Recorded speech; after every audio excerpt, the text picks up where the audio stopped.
turagusenga Yesu, turagushima yubakisha n'umusaraba mutagatifu.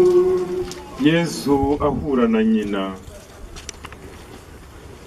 Yemwe bahisi n'abagenzi mwese, nimurebe mwitegereze niba hari akababaro kamera nk'akanjye, ari nako natejwe n'Uhoraho ku munsi w'uburakari bwe bukaze.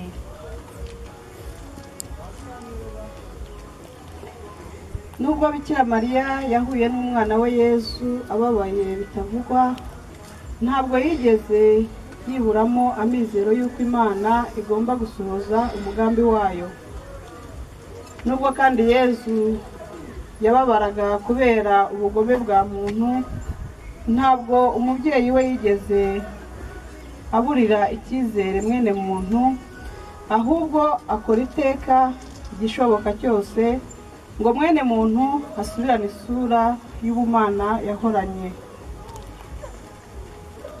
Ubu ni ubutumwa bukomeye natwe duhamagarirwa gusohoza, tugendeye ku rugero rw'umubyeyi wacu Bikira Mariya rwo guhura na Yezu ubabaye bikomeye, ababarira muri mugenzi wanjye.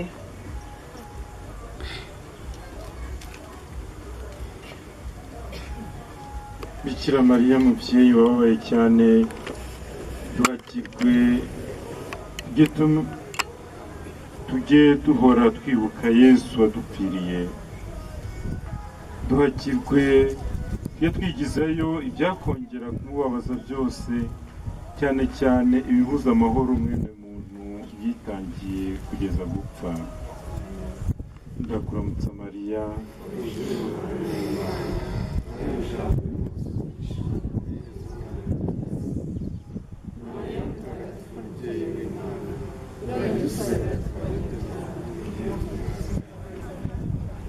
Nyagasani tubabarire,